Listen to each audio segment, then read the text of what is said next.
Hello student, সবাই কেমন আছো? আশা করি সবাই খুব ভালো এবং সুস্থ আছো। দেখো, আজ থেকে আমরা শুরু করব বাংলা ব্যাকরণের অত্যন্ত গুরুত্বপূর্ণ একটা অধ্যায় বা গুরুত্বপূর্ণ একটা টপিক। সেটা কি? সেটা হলো সমাস। দেখো, সমাস নিয়ে আমাদের মধ্যে একটা ভয় রয়েছে। তোমরা এখন স্টুডেন্ট রয়েছো, আমরা যখন স্টুডেন্ট ছিলাম বা এখনো আমরা স্টুডেন্টই রয়েছি, আমাদের মনের মধ্যে কিন্তু সমাস নিয়ে একটা ভয় থাকে। কারণ লোকমুখে একটা কথা প্রচলিত রয়েছে, সমাস শিখতে নাকি 6 মাস সময় লেগে যায়। আবার তুমি যখন ইউটিউব খুলবে, ইউটিউবে একবার যা সমাস বলে সার্চ করবে, দেখবে অনেকে তোমাকে 6 মিনিটে সমাস শিখিয়ে দিচ্ছে। 6 মিনিটে কি সমাস শেখা যায়? সমাস কিন্তু একটা অনেক বড় অধ্যায় এবং ব্যাকরণের ক্ষেত্রে সব থেকে একটা ডিফিকাল্ট টপিক বলতে গেলে হচ্ছে সমাস। আবার সমাস শিখতে 6 মাস সময় কিন্তু লাগে না। দেখো, আমি তোমাদের সমাসটা 12 থেকে 14টা ক্লাসের মধ্যে শেখাবো। পরপর যে 12 থেকে 14টা ক্লাস তোমাদের চলবে, প্রত্যেকে খুব মনোযোগ দিয়ে কিন্তু ক্লাসগুলো করবে, একটাও ক্লাস কিন্তু মিস করবে না। এবং এই 12 থেকে 14টা ক্লাস করার পর তুমি দেখবে পুরো সমাজটা তোমার কাছে জলভাত হয়ে গেছে, বা সমাজটা পুরোটা তুমি খুব ভালো করে বুঝতে পারছো। এবার দেখো, শুধু সমাজটা আমাদের ক্লাসটা করলে হবে না, আমাদের কি প্র্যাকটিস করতে হবে। কেন প্র্যাকটিস করতে হবে? যদি তুমি শুধুমাত্র ক্লাসগুলো করে নাও, যদি প্র্যাকটিস না করো, কিছুদিন পর পুরো জিনিসটা আবার ভুলে যাবে। এর জন্য তোমাকে ক্লাসটা করার পর প্র্যাকটিস করতে হবে। দেখো, 12টা ক্লাস বা 14টা ক্লাস যাই হোক না কেন, সমাজটা শেষ করার পর আমি তোমাদের সমাসের বিভিন্ন টাইপের কোশ্চেন নিয়ে আসবো এবং সেগুলো প্র্যাকটিস করাবো। সেটাও 12 থেকে 14 দিন চলবে এবং পুরো ক্লাসটা করার পর দেখবে সমাজ তোমার কাছে একদম সহজ হয়ে গেছে। চলো তাহলে ক্লাসের মধ্যে আসা যাক। প্রত্যেকে কিন্তু একটা নোটবুক সামনে রাখবে, কারণ বেশ কিছু ইম্পর্টেন্ট জিনিস রয়েছে যেগুলো কিন্তু নোট করতে হবে। আবার অনেকে কি করতে পারো, আমি যেগুলো বলছি পরপর সবটাই কিন্তু নোটবুকে লিখতে পারো। তাহলে কি হবে, তোমার পড়াটা অনেক ইজি হয়ে যাবে। দেখো, বইয়ে কি থাকে, বইয়ে অনেক ডিফিকাল্ট ভাবে জিনিসগুলো দেওয়া থাকে, কিন্তু আমরা যখন পড়াবো তোমাদের, সেগুলো অনেক সহজ ভাবে সেগুলো বুঝিয়ে দেবো। চলো দেখো, সমাজটা শুরু করি তাহলে। একটু মনোযোগ দিয়ে দেখো, আর যদি নোট করতে ইচ্ছা হয় সুন্দরভাবে নোট করো খাতায়। সমাস শব্দটার দিকে লক্ষ্য করো। সমাস, এই যে সমাস শব্দটা, এটা হলো একটা সংস্কৃত শব্দ। সমাস একটা কি শব্দ বললাম? সংস্কৃত শব্দ। খাতার প্রথমেই নোট করো, সমাস একটা সংস্কৃত শব্দ। দেখো, বাংলা ভাষা কিন্তু একটা আধুনিক ভাষা। বাংলা ভাষার বিভিন্ন শব্দ বিভিন্ন ভাষা থেকে নেওয়া হয়েছে। সব থেকে বেশি নেওয়া হয়েছে সংস্কৃত থেকে। সংস্কৃতের পাশাপাশি আরো বিভিন্ন ভাষা, ইংরেজি থেকে নেওয়া হয়েছে, জার্মানি থেকে নেওয়া হয়েছে, অ্যারাবিক থেকে নেওয়া হয়েছে। কেন অ্যারাবিক থেকে নেওয়া হয়েছে? কারণ ভারতে 1200 বা 1100 খ্রিস্টাব্দের দিকে আমাদের বাংলায় তুর্কিরা আক্রমণ চালিয়েছিল। তো সেইখান থেকে আরো মানে অ্যারাবিক ভাষা এসেছে, সেখান থেকে বাংলায় অনেক ভাষা এসেছে, অনেক শব্দ এসেছে। তো আমরা জানি বাংলার ক্ষেত্রে বাংলা ভাষাটাই বিভিন্ন ভাষার শব্দ এসেছে, সেই রকমই সব থেকে বেশি এসেছে সংস্কৃত থেকে। আর এই যে সমাস শব্দটা, এটা কিন্তু একটা সংস্কৃত শব্দ। মনে থাকবে, সমাস কি শব্দ? পরীক্ষায় প্রশ্ন আসে, সমাস একটা সংস্কৃত শব্দ। সমাসটাকে আমরা ভেঙে দেখি তো, প্রত্যয় ভেঙে দেখি তো। সমাসের প্রত্যয় কি হয়? দেখো, প্রত্যয় কি এই নিয়ে তোমাদের অন্য ক্লাসে আলোচনা করব। সমাস শেষ হলে প্রত্যয়, কারক সব ধীরে ধীরে তোমাদের শিখিয়ে দেবো, ঠিক আছে? দেখো, সমাসটা যদি আমরা প্রত্যয় ভাঙি, এখানে কি বেড়ায়? এখানে সম্পূর্বক, এখানে বেড়ায় সম্পূর্বক অস ধাতুর সঙ্গে, সম্পূর্বক অস ধাতুর সঙ্গে ঘঞ্জ প্রত্যয়, ঘঞ্জ প্রত্যয় যুক্ত হয়ে সমাস শব্দটা তৈরি হয়। সমপূর্বক অস ধাতুর সঙ্গে ঘঞ্জ প্রত্যয় যুক্ত হয়ে এই সমাস শব্দটা তৈরি হয়েছে। তাহলে সমাস শব্দের অর্থ কি? সমাস শব্দের অর্থ জানতে গেলে আমাদের সমাস শব্দটাকে ভেঙে লিখতে হবে। ভেঙে লিখলে আমরা কি পাই? সম যুক্ত আস, সম যুক্ত আস সমাস। এই যে সম, এই সম মানে হচ্ছে, সম মানে কি? সম মানে হচ্ছে এক, এক বা একই রকম, একই রকম। দেখো সম বা সম, এই সম মানে হচ্ছে কিন্তু একই রকম। সম মানে কি বললাম? একই রকম। আমরা সম কথাটা ব্যবহার করি না বিভিন্ন ক্ষেত্রে। কি কি ক্ষেত্রে ব্যবহার করি আমরা সম কথাটা? যেমন আমরা বলি তারা সমবয়সী, তারা দুজন সমবয়সী, মানে তাদের একই বয়স। অনেক ক্ষেত্রে আমরা বলি সমরেখা, বলি না এই কথাগুলো? তো এই সম মানে কি? সম মানে হচ্ছে এক বা একই রকম। এবং এই যে আস, এই আস কথাটার মানে হচ্ছে হওয়া, আস কথাটার মানেই হচ্ছে হওয়া। তাহলে সমাস শব্দটা থেকে আমরা কি পাচ্ছি? এর মানেটা এক হওয়া। সমাসের ক্ষেত্রে কি পেলাম? এক। আচ্ছা দেখো কি বলছিলাম, যেটা বলছিলাম তোমাদের, সমাস, সমাস শব্দটাকে আমরা ভাঙলে পাই সম আর আস। সম মানে হচ্ছে এক হওয়া বা এক, সম মানে হচ্ছে এক, এবং আস মানে হচ্ছে হওয়া। অর্থাৎ সমাস বলতে বোঝায় এক হওয়া। এখানে কি এক হচ্ছে, তার জন্য আমাদের একটা সমাসের উদাহরণ নিতে হবে। সুন্দর একটা উদাহরণ নিয়ে নিই। নীল কণ্ঠ যার, সমাসবদ্ধ করলে কি হয়? নীলকণ্ঠ, নীলকণ্ঠ, নীল কণ্ঠ যার। এই যে নীল, কণ্ঠ এবং যার, এইগুলো কি? এইগুলো এক একটা পদ। এই পদগুলো একত্রিত হয়ে তৈরি হচ্ছে নীলকণ্ঠ, নীলকণ্ঠ পদটা তৈরি হচ্ছে। তাহলে এখানে কি এক হচ্ছে? এখানে পদ এক হচ্ছে। কতকগুলো পদ এক হয়ে একটা পদ তৈরি করছে। নীলকণ্ঠ আমরা কাকে বলি? দেবাদিদেব মহাদেবকে আমরা নীলকণ্ঠ বলি। কেন বলি? কারণ তিনি নীল কণ্ঠে ধারণ করেছিলেন। এই নীল কি? নীল হচ্ছে গরল, নীল হচ্ছে বিষ, নীল হচ্ছে জহর, নীল হচ্ছে পয়জেন। এই নীল কি? নীল হচ্ছে বিষ, বিষ বা জহর বা পয়জেন। এই বিষ শিব ঠাকুর তার কণ্ঠে ধারণ করেছিলেন বলে শিব ঠাকুরকে আমরা নীলকণ্ঠ বলে থাকি। দেখো এই যে নীল কণ্ঠ যার, এইগুলো কি? এইগুলো এক একটা পদ। এই পদের মিলন হচ্ছে বা পদগুলো একত্রিত হচ্ছে হয়ে এক পদ তৈরি করছে। বোঝা গেছে? এবার আমরা দেখব সমাস শব্দের আক্ষরিক অর্থ কি। আমি এই দিকে একটু লিখে দিই। সমাস শব্দের আক্ষরিক অর্থ হলো সংক্ষেপ। তোমরা প্রতিটা জিনিস কিন্তু নোটবুকে নোট করবে। সমাস শব্দের আক্ষরিক অর্থ হলো কি? সংক্ষেপ বা সংক্ষিপ্ত হওয়া, সংক্ষিপ্ত হওয়া। এখানে কি সংক্ষিপ্ত হচ্ছে? এখানে কতকগুলো পদ সংক্ষিপ্ত হচ্ছে। মানে কিন্তু চেঞ্জ হচ্ছে না, মাথায় রাখতে হবে। পদের মানে কিন্তু কখনোই চেঞ্জ হচ্ছে না, পদগুলো একত্রিত হচ্ছে। নীল কণ্ঠ যার, এই তিনটে পদ একত্রিত হয়ে নীলকণ্ঠ পদটা তৈরি হচ্ছে, অর্থাৎ সংক্ষেপ হচ্ছে বা সংক্ষিপ্ত হচ্ছে।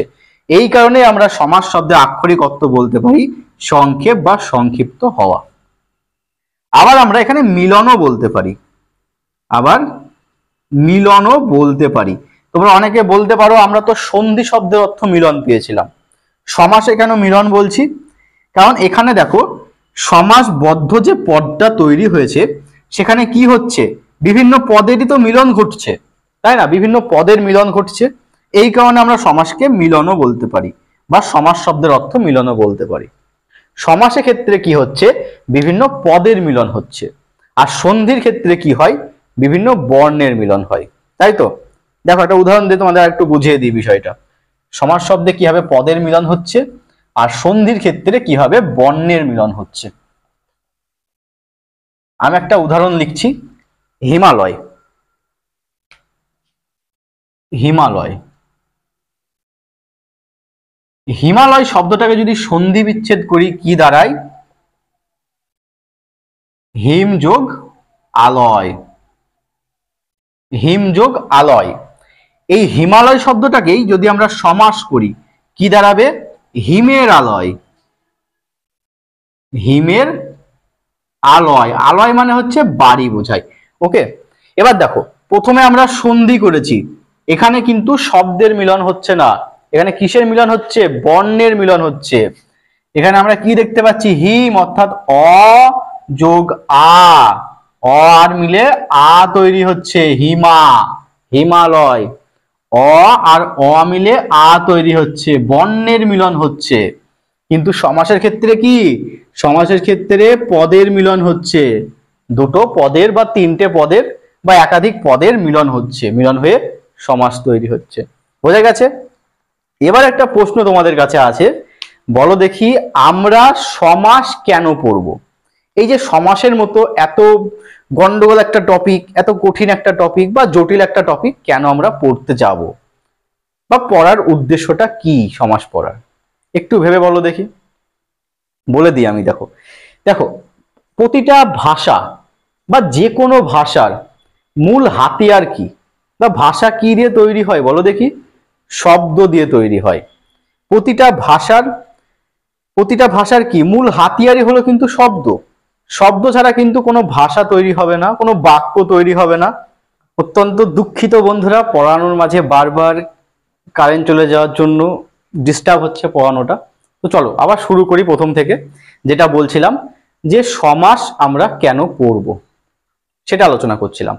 দেখো প্রতিটা ভাষার মূল হাতিয়ার কি, কি বললাম? শব্দ। কারণ শব্দ দিয়ে বাক্য তৈরি হয়, বা শব্দের সাহায্যে আমরা সেই ভাষাটাকে বলতে পারি, অনেক সুন্দরভাবে সেই ভাষাটাকে বলতে পারি বা মনের ভাবটাকে প্রকাশ করতে পারি। এবার দেখো বাংলা ব্যাকরণ বা যে কোনো ব্যাকরণ, ইংলিশ গ্রামার বলতে পারি, বাংলা ব্যাকরণ বলতে পারি, বা যে কোনো ব্যাকরণ আমরা কেন পড়ি? ব্যাকরণ পড়ার মূল উদ্দেশ্যটা কি আমাদের? এই যে বাংলা ব্যাকরণ পড়ছি, ইংলিশ গ্রামার পড়ছি, এইগুলো পড়ার আমাদের মূল উদ্দেশ্যই হলো ভাষাটাকে আরো সুন্দর এবং সুশৃঙ্খল করে তোলা। ভাষাটা যাতে আরো সুন্দর হতে পারে, আরো সুশৃঙ্খল হতে পারে, আরো মধুর হতে পারে, বা আরো উন্নত হতে পারে, সেই কারণেই আমরা কিন্তু বিভিন্ন ব্যাকরণগুলো পড়ে থাকি বা বিভিন্ন ভাষার ব্যাকরণ পড়ে থাকি। এবার দেখো এই ভাষাকে আরো সুন্দর করার জন্য ব্যাকরণের ক্ষেত্রে বিভিন্ন রীতিনীতি রয়েছে। ব্যাকরণের ক্ষেত্রে বিভিন্ন রীতিনীতি রয়েছে, তার মধ্যে একটা গুরুত্বপূর্ণ রীতি হলো কিন্তু সমাস। এবার এই সমাসের সাহায্যে আমরা কিভাবে সুন্দর করি, সমাসের সাহায্যে আমরা কিভাবে ভাষাকে সুন্দর করি, তার প্রকৃত উদাহরণই তোমাদের দিয়ে দিলাম কিন্তু নীলকণ্ঠ। বা একটা সুন্দর উদাহরণ তোমাদের দিয়ে বুঝিয়ে দিই, দেখো সমাসের মাধ্যমে কিভাবে আমরা ভাষাকে সুন্দর করছি। তোমরাই বলবে কোনটা সুন্দর লাগছে। আমি দুটো বাক্য লিখছি। প্রথম বাক্য লিখলাম মহাদেব হিমের আলয়ে, হিমের আলয়ে গমন করলেন। আমি দ্বিতীয় বাক্য লিখছি মহাদেব হিমালয়ে গমন করলেন, হিমালয়ে গমন করলেন। এবার তোমরা একটু দেখে বলো, এই যে দুটো বাক্য লিখলাম, প্রথম বাক্যটা লিখলাম মহাদেব হিমের আলয়ে গমন করলেন এবং মহাদেব হিমালয়ে গমন করলেন, কোনটা শুনতে তোমার ভালো লাগছে? নিশ্চয়ই দ্বিতীয়টা শুনতে ভালো লাগছে, যে মহাদেব হিমালয়ে গমন করলেন। এক্ষেত্রে আমরা কি ব্যবহার করলাম? আমরা এখানে করে সমাস ব্যবহার করলাম। সমাস ব্যবহার করে এই যে হিমের আলয়, এই পদটাকে সংক্ষিপ্ত করে হিমালয় তৈরি করলাম, যার ফলে কি হলো? আমাদের ভাষাটা অনেক সমৃদ্ধ হলো এবং শুনতে ভালো লাগলো। তো এই কারণেই আমরা সমাসটা পড়বো, আমাদের ভাষাটাকে সুন্দর করার জন্য, নতুন নতুন শব্দ তৈরি করার জন্য। শব্দগুলো কি কাজে লাগবে? ভাষাটাকে সুন্দর করার কাজে লাগবে। এই কারণে আমরা সমাসটা পড়বো। বোঝা গেছে কেন সমাস পড়বো? এবার চলে আসি সমাস তাহলে কি। এতক্ষণ সমাস সমাস করলাম, সেই সমাস তাহলে কি, বা সমাসের সংজ্ঞাটা কি হতে পারে? পরীক্ষায় যদি আসে সমাস কি, তুমি উত্তর কি লিখবে সেইটা এবার তোমাদের দেখিয়ে দিই। সুন্দরভাবে খাতায় হেডিং করো সমাস কি বলে, খাতায় হেডিং করো সমাস কি, প্রত্যেকে হেডিং করো, নোটবুকে সমস্ত কিছু লিখে রাখবে, পরবর্তী সময় পড়বে তোমার সুবিধা হবে। আচ্ছা, পেনের কালিটা আমি একটু চেঞ্জ করে নিই। সমাস কি এইভাবে লিখে রাখো, সমাস কি, সমাস কি। এত কিছু যে আমরা পড়লাম, আমরা কি জানলাম? সমাসের ক্ষেত্রে আমরা দেখতে পাচ্ছি পদ সংক্ষিপ্ত হচ্ছে। তাহলে সমাসের সংজ্ঞাটা আমরা কি লিখতে পারি? আমরা লিখতে পারি বাংলা ভাষায় ব্যবহৃত, প্রত্যেকে লেখো, বাংলা ভাষায় ব্যবহৃত, বাংলা ভাষায় ব্যবহৃত অর্থ সম্বন্ধযুক্ত, অর্থ সম্বন্ধযুক্ত একাধিক পদের, একাধিক পদের এক পদে পরিণত হওয়াকে সমাস বলে, এক পদে পরিণত হওয়াকে সমাস বলে, পরিণত হওয়াকে সমাস বলে। কি বললাম? বাংলা ভাষায় ব্যবহৃত অর্থ সম্বন্ধযুক্ত একাধিক পদের এক পদে পরিণত হওয়াকে সমাস বলে। যেমন একটা উদাহরণ লিখে নিই, 10 আনন যার, কি হবে? দশানন, দশানন। পঞ্চ আননজার, পঞ্চানন। 5 নদের সমাহার বা পঞ্চ নদের সমাহার, পঞ্চনদ। এই যে 10 আনন যার, তিনটে পদ রয়েছে। 10 মানে আমরা কি জানি? 10 সংখ্যা বা 10। আনন মানে হচ্ছে মাথা, মাথা, এবং যার মানে হচ্ছে কোন একজন ব্যক্তি সম্পর্কে বলছে। এবং আমরা কি পেলাম সেখানে? দশানন পেলাম। এই যে তিনটে পদ একত্রিত হয়ে এক পদে পরিণত হচ্ছে, যেটা আমরা সংজ্ঞাতেই পেলাম। একাধিক অর্থ সম্বন্ধযুক্ত একাধিক পদ এক পদে পরিণত হচ্ছে, তিনটে অর্থ সম্বন্ধযুক্ত পদ এক পদে পরিণত হচ্ছে, এইটাই হলো সমাস। দশানন কাকে বলে? দশানন বলা হয় রাবণকে, রাবণকে বলা হয় দশানন। তাহলে সমাসের সংজ্ঞাটা তোমাদের প্রত্যেকের কাছে ক্লিয়ার হয়ে গেছে। পরীক্ষায় যদি সমাস কি আসে, কি লিখবা?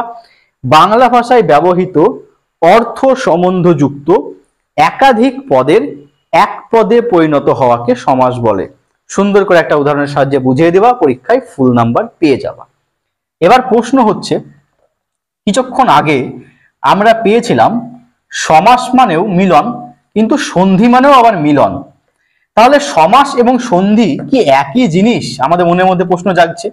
প্রথমেই বললাম না, সমাস এবং সন্ধি একই জিনিস নয়। এখান থেকে একটা প্রশ্ন উঠে আসছে, তাহলে সমাস এবং সন্ধির পার্থক্য কি রয়েছে? সমাস এবং সন্ধির, সমাস এবং সন্ধির সাদৃশ্য, সাদৃশ্য মানে হচ্ছে মিল, এবং বৈসাদৃশ্য, বৈসাদৃশ্য কি রয়েছে? সমাস এবং সন্ধির সাদৃশ্য এবং বৈসাদৃশ্য কি রয়েছে? এটা একটা প্রশ্ন কিন্তু পরীক্ষায় অনেক সময় চলে আসে। প্রথমে আসি সাদৃশ্য বা মিল কি রয়েছে। মিল আমরা আগেই পেলাম, সন্ধির ক্ষেত্রেও আমরা সংক্ষিপ্ত করি, সমাসের ক্ষেত্রেও আমরা সংক্ষিপ্ত করি। তো মিলটা কি পেলাম? দুটোতেই আমরা সংক্ষিপ্ত করছি। কি সংক্ষিপ্ত করছি? সমাসের ক্ষেত্রে আমরা পদের সংক্ষিপ্ত করছি, সন্ধির ক্ষেত্রে আমরা কি? সন্ধির ক্ষেত্রে আমরা বর্ণের সংক্ষিপ্ত করছি। সমাসের ক্ষেত্রেও সংক্ষিপ্ত করা হচ্ছে, সন্ধির ক্ষেত্রেও সংক্ষিপ্ত করা হচ্ছে। কি সংক্ষিপ্ত করা হচ্ছে? সমাসের ক্ষেত্রে আমরা পদের সংক্ষিপ্ত করছি, পদের সংক্ষিপ্ত করছি, আর সন্ধির ক্ষেত্রে কি? বাক সংক্ষিপ্ত করছি, বাক সংক্ষিপ্ত করছি সন্ধির ক্ষেত্রে। এটা হলো মিল। এবার আমাদের দেখতে হবে সমাস এবং সন্ধির মধ্যে কি কি অমিল রয়েছে। অমিলটাই বেশি রয়েছে, দেখো অমিলটা পরীক্ষায় সব থেকে বেশি আসে। প্রথমে আসি সন্ধি। অমিলটা দেখো, খুব ভালো করে বোঝার চেষ্টা করো। সন্ধির ক্ষেত্রে আমরা কি পেলাম? সন্ধির ক্ষেত্রে আমরা পেলাম পাশাপাশি দুটি ধ্বনি বা বর্ণের মিলন হচ্ছে। সন্ধির ক্ষেত্রে পাশাপাশি ধ্বনি, দুটি ধ্বনি বা বর্ণের মিলন হচ্ছে। উদাহরণটা আবার দিয়ে দিই। আচ্ছা, নতুন উদাহরণ দিই। দেখো, বিদ্যাযুক্ত আলয়, বিদ্যাযুক্ত আলয় কি হবে? বিদ্যালয় হবে। বিদ্যাযুক্ত আলয় কি হবে? বিদ্যালয় হবে। এবার দেখো, এখানে কিসের মিলন হয়েছে? বর্ণের মিলন হয়েছে। কিভাবে? বিদ্যা অর্থাৎ এখানে আ এবং আলয়ের আ, দুটো আ মিলে কি তৈরি হয়েছে? আ তৈরি হয়েছে। দুটো আ মিলে আ তৈরি হয়েছে। বিদ্যালয়ের ক্ষেত্রে কি হচ্ছে? বর্ণের মিলন ঘটছে। কিন্তু সমাসের ক্ষেত্রে তোমাদের কি বললাম? পদের মিলন হচ্ছে। পদের মিলন হচ্ছে। যেমন উদাহরণ কি হতে পারে? একটা উদাহরণ লিখে দেই। সিংহ চিহ্নিত আসন। সিংহ চিহ্নিত আসন কি হবে? সিংহাসন। সিংহাসন। সিংহ চিহ্নিত আসন সিংহাসন। এখানে কিসের মিলন হচ্ছে? পদের মিলন। সিংহ চিহ্নিত আসন, এই তিনটে পদ মিলে সিংহাসন তৈরি হচ্ছে। কিন্তু সন্ধির ক্ষেত্রে আমরা কি পাচ্ছি? ধ্বনি বা বর্ণের মিলন পাচ্ছি। এখানে যেমন আ আ মিলে আ তৈরি করছে। বোঝা গেল প্রথম পার্থক্য। দ্বিতীয় পার্থক্য, সন্ধির ক্ষেত্রে যে মিলনটা হয় সেটা হচ্ছে উচ্চারণ ভিত্তিক। যেমন কি বিদ্যা, আলয়, বিদ্যালয়, এখানে উচ্চারণ ভিত্তিক একটা মিল রয়েছে। কিন্তু সমাসের ক্ষেত্রে যে মিলনটা হচ্ছে সেটা হচ্ছে অর্থভিত্তিক মিল। দেখো, সিংহ চিহ্নিত আসন, এটারও যে মানে, সিংহাসনেরও সেই মানে, একই মানে দাঁড়াচ্ছে। তো এখানে যে মিলনটা হচ্ছে সেখানে অর্থের একটা মিলন হচ্ছে। কিসের মিলন হচ্ছে? অর্থের মিলন হচ্ছে। আর সন্ধির ক্ষেত্রে যে মিলনটা হচ্ছে সেটা কিসের মিলন হচ্ছে? সেটা হচ্ছে উচ্চারণের মিলন। উচ্চারণের মিলন হচ্ছে। আর সমাসের ক্ষেত্রে কিসের মিলন হচ্ছে? অর্থের মিলন হচ্ছে। প্রতিটা পয়েন্ট কিন্তু মাথায় রাখতে হবে। আচ্ছা, নেক্সট পার্থক্য কি হতে পারে? নেক্সট পার্থক্য দেখো, সন্ধির ক্ষেত্রে কি হয়? পূর্ব পদের বিভক্তি কিন্তু লোপ পায় না। কি বললাম? পূর্ব পদের বিভক্তি লোপ পায় না। উদাহরণ নিয়ে একটা বুঝিয়ে দিই তোমাদের। দেখো, হিম যুক্ত আলয় কি হচ্ছে?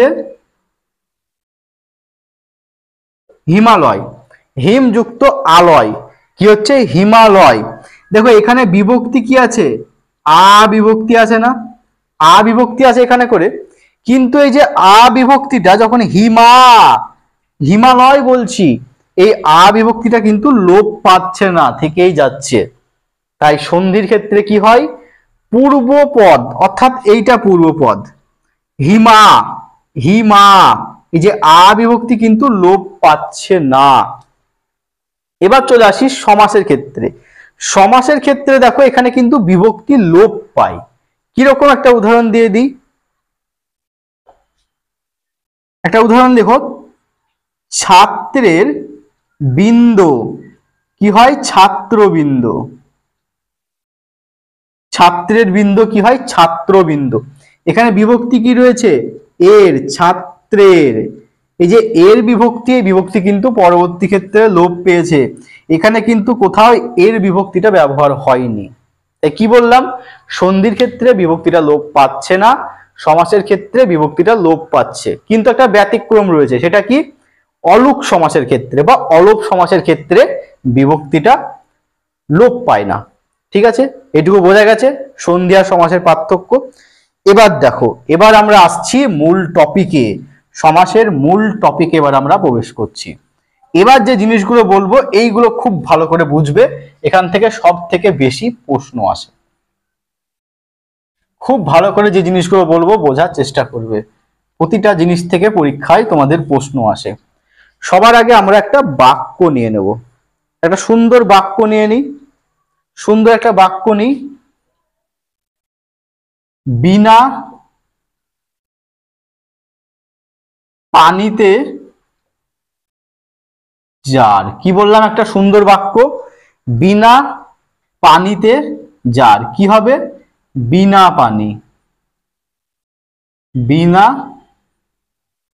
পানি। বিনা মানে হচ্ছে একটা বাদ্যযন্ত্র, তোমরা সবাই জানো। পানি মানে হচ্ছে হাত। বিনা পানিতে যার মানে হচ্ছে যার হাতে বিনা থাকে বা যে বিনা ধারণ করে থাকে, বিনা পানি বলা হয় তাকে। সরস্বতী, দেবী সরস্বতীকে আমরা বিনা পানি বলে থাকি, কারণ দেবী সরস্বতীর হাতে বিনা থাকে।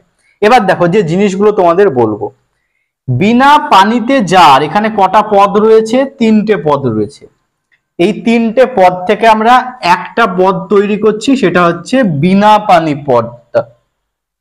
এবার দেখো, এই যে তিনটে পদ রয়েছে বিনা পানিতে যার, এই পুরো অংশটাকে একসঙ্গে বলা হয় ব্যাস বাক্য। এই পুরো অংশটাকে একসঙ্গে বলা হয় ব্যাস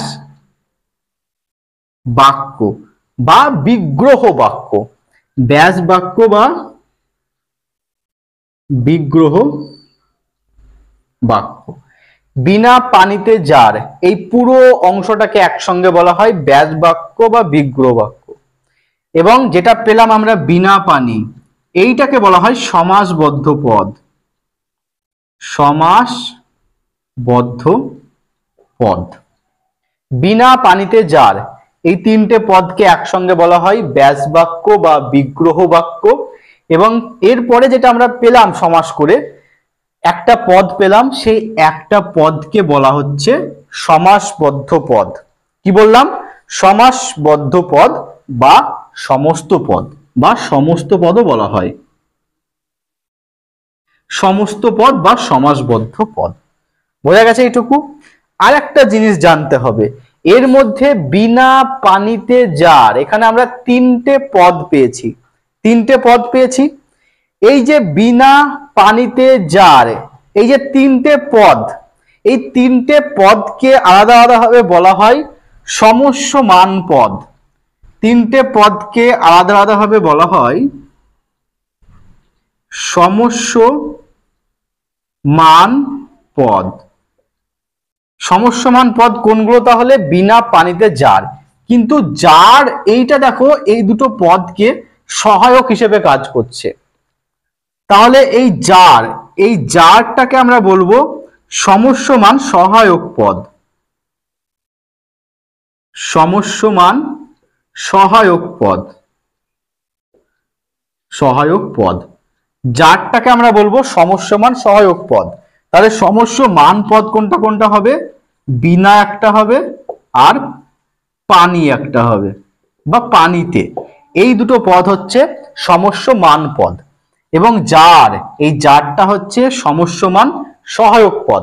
যেহেতু এই দুটো পদকে সহায়ক হিসেবে কাজ করছে, তাই যারকে আমরা বলছি সমস্যমান সহায়ক পদ।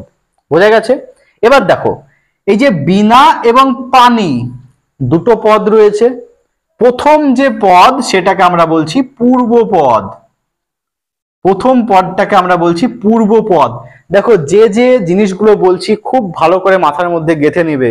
প্রতিটা জিনিস যখন পড়াবো এরপরে, প্রতিটা জিনিস কিন্তু কাজে লাগবে। পূর্ব পদ কি, ব্যাস বাক্য বা বিগ্রহ বাক্য কি, সমস্যমান পদ কি, এগুলো সব কাজে লাগবে। এই কারণে খুব ভালো করে শুনবে। এই যে বিনা, বিনা পদটা কি প্রথমে রয়েছে, তাই প্রথম এই পদটাকে আমরা বলবো পূর্ব পদ। এবং পানিতে এটা পরে রয়েছে, তাই এটাকে বলবো উত্তর পদ বা পরপদ। উত্তর পদ বা পরপদ। বিনাটা কি পদ হয়ে যাবে? পূর্ব পদ। এবং পানিতে এটা কি হয়ে যাবে? এটা হয়ে যাবে উত্তর পদ বা পরপদ। এবার দেখো, একটা জিনিস খুব ভালো করে মাথার মধ্যে গেঁথে নেবে। পরীক্ষায় কিন্তু এই ছোট ছোট ভুলগুলোই তোমরা করে আসবে। সেটা কি? যখন আমরা সমাসবদ্ধ পদটাকে লিখবো, যখন আমরা সমাসবদ্ধ পদটাকে লিখব, আমাদের কিন্তু অবিচ্ছিন্ন আকারে লিখতে হবে। বিনা পানিকে কখনোই আমরা এইভাবে লিখব না, বিনা এবং একটু ছেড়ে পানি, এইভাবে কিন্তু কখনোই লিখব না। পুরোটাকে আমাদের একসঙ্গে লিখতে হবে। আমাদের কি লিখতে হবে? একসঙ্গে বিনা পানি, এইভাবে কিন্তু পরীক্ষায় লিখতে হবে। এইটা লিখলেই কিন্তু ভুল। এটা কিন্তু মাথার মধ্যে খুব ভালো করে গেঁথে নাও। এবার তোমাদের সংজ্ঞা আকারে লিখতে হবে ব্যাস বাক্য কি, সমাসবদ্ধ পদ কি। দেখো আমি বলে দিচ্ছি সংজ্ঞাগুলো, তোমরা লিখলে লিখে নাও বা ভালো করে শুনে নাও। দেখো প্রথমে আসি, ব্যাস বাক্য বা বিগ্রহ বাক্য কাকে বলে। আচ্ছা আমি লিখেই দিই, তোমাদের পড়তে সুবিধা হবে। আচ্ছা প্রথমে আমি একটু মুছে দিই বোর্ডটা। দেখো ব্যাস বাক্য বা বিগ্রহ বাক্য কাকে বলে, সবকটা জিনিসই খুব ভালো করে লিখে নাও যাতে দ্বিতীয়বার আর ভুলগুলো না হয়, এবং ভালো করে অবশ্যই বাড়িতে পড়বে। চলো প্রথমে আসি ব্যাস বাক্য বা বিগ্রহ বাক্য। ব্যাস বাক্য বা বিগ্রহ বাক্য। ব্যাস বাক্য বা বিগ্রহ বাক্য কথাটার মধ্যেই কিন্তু লুকিয়ে আছে এই যে ব্যাস। এই ব্যাস মানে কি, ব্যাস মানে হচ্ছে বিস্তার, বিস্তার। আচ্ছা তোমরা যখন জ্যামিতি করো, জ্যামিতি করার সময় ব্যাস কথাটা আমরা ব্যবহার করি না? ব্যাস কাকে বলে বলো দেখি, কে কে বলতে পারো কমেন্টে জানাও। ব্যাস কাকে বলে জ্যামিতির ক্ষেত্রে বলে দিই। এই যদি আমরা একটা বৃত্ত আঁকি, এই বৃত্তের মধ্যে সর্বোচ্চ যে রেখাটা টানতে পারবো বা সর্বোচ্চ যে সরল রেখাটা টানতে পারবো সেটাকে আমরা ব্যাস বলবো।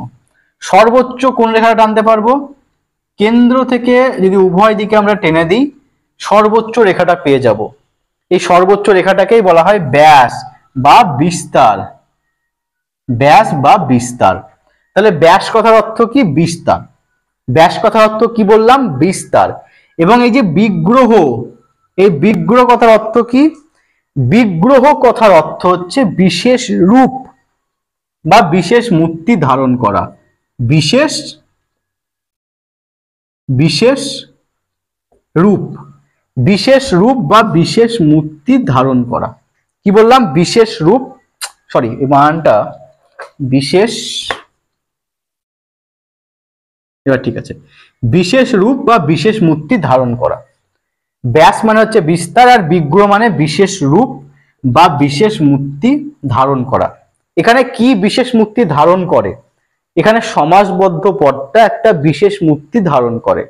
যেমন বললাম বিনা পানি, বিনা পানিতে জার একটা বিশেষ মূর্তি ধারণ করলো না, এই কারণে এটাকে বিগ্রহ বাক্য বলা হয়। ব্যাস বাক্য কেন বলছে, কারণ বিনা পানি এটাকে কি বিস্তার করে কিন্তু লিখছে, বিনা পানিতে জার একটা বিস্তার আকারে লিখছে, এই জন্য এটাকে বলা হয় ব্যাস বাক্য। এবার প্রশ্ন হচ্ছে ব্যাস বাক্য তাহলে কাকে বলবো, যে বাক্যাংশ থেকে সমাসের মাধ্যমে নতুন পদ তৈরি হয় তাকে বলা হয় ব্যাস বাক্য। প্রত্যেকে লিখে নাও, যে বাক্যাংশ থেকে সমাসের মাধ্যমে নতুন পদ তৈরি হয় তাকে বলা হয় ব্যাস বাক্য। লিখে দিই আমি, যে বাক্যাংশ থেকে সমাসের মাধ্যমে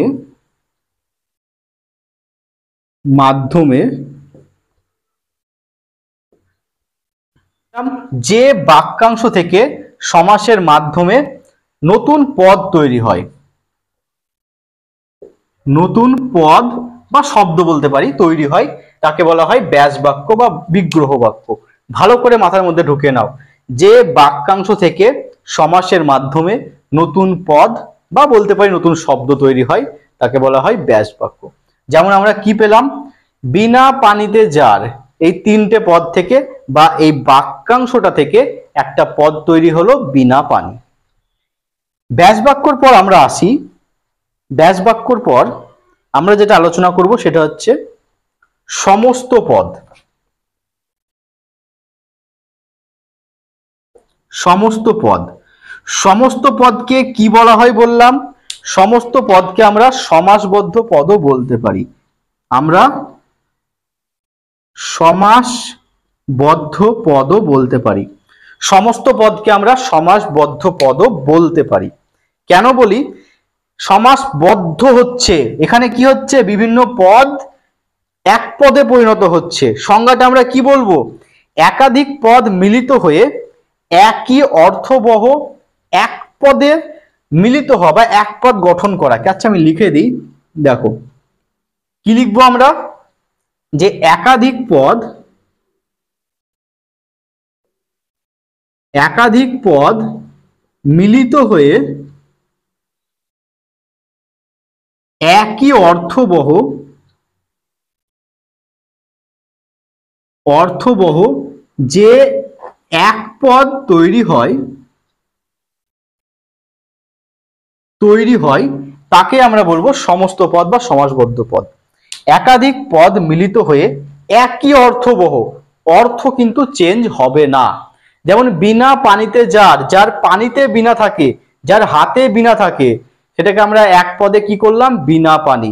এখানে বিনা পানিতে যার বলতে যাকে বোঝানো হয়েছে, বিনা পানি বলতেও তাকে বোঝানো হয়েছে। অর্থাৎ অর্থ এক থাকবে, কিন্তু কি হবে, এক পদে পরিণত হবে। একাধিক পদ এক পদে পরিণত হবে। যে এক পদটা তৈরি হবে সেটাই হলো সমস্ত পদ বা সমাসবদ্ধ পদ। বোঝা গেছে পুরো বিষয়টা? এবার দেখো, এবার যেটা আমরা আলোচনা করব সেটা হচ্ছে সমস্যমান পদ। সমস্যমান পদটা কি?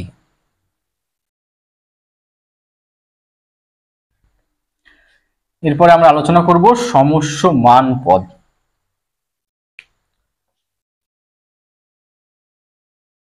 সমস্যমান পদ, সমস্যমান পদ কি বললাম? সমস্যমান পদ হলো যে সকল পদ একত্রিত হয়ে ব্যাস বাক্য তৈরি করে। যে সকল পদ একত্রিত হয়ে ব্যাস বাক্য তৈরি করে। বিনা পানিতে যার, বিনা পানিতে যার, এই তিনটে পদ মিলিত হয়ে একটা পদ তৈরি করছে বিনা পানি। বিনা পানি, এই যে আলাদা আলাদা তিনটে পদ, এইগুলোকেই বলা হয় সমস্যমান পদ। এর মধ্যে বিনা এবং পানি এই দুটো হলো সমস্যমান পদ এবং যারটা হলো সমস্যমান সহায়ক পদ। আরো দুটো জিনিস বলেছিলাম, সমস্যমান পদের যে পদটা প্রথমে বসবে সেটাকে বলা হবে পূর্ব পদ এবং সমস্যমান পদের যে পদটা পরে বসবে সেটাকে বলা হবে উত্তর পদ বা পরপদ। বোঝা গেছে? তো আজকে এইটুকুই তোমাদের থাকবে। নেক্সট দিন আমরা কি করব? নেক্সট দিন আমরা সমাসের শ্রেণীবিভাগগুলো আলোচনা করব এবং তারপর একে একে সমস্ত সমাসগুলো পড়া শুরু করব। জানি ক্লাসটা অনেক ডিস্টার্ব হলো মাঝে কারেন্ট চলে যাওয়ার জন্য, তো সেগুলো একটু দূরে রেখে ভালো করে মনোযোগ দিয়ে ক্লাসগুলো করো, দেখবে সমস্ত জিনিসটা তোমাদের ক্লিয়ার হয়ে যাবে। আজকে খুব সামান্য জিনিস বললাম, বা সমাসের যেটা ভিত, সেই ভিতটা আজকে তোমাদের বললাম। এর পরের দিন থেকে আমরা বিভিন্ন সমাস নিয়ে আলোচনা করব, সেগুলো কিভাবে তৈরি হচ্ছে, কিভাবে তুমি সেই সমাসটাকে চিনবে, সমস্ত কিছু আলোচনা করব। চলো তাহলে ক্লাসটা আজকের মতো শেষ করি। সবাই ভালো থেকো, মন দিয়ে পড়াশোনা করো এবং রেগুলার কিন্তু ক্লাসটা অ্যাটেন্ড করো।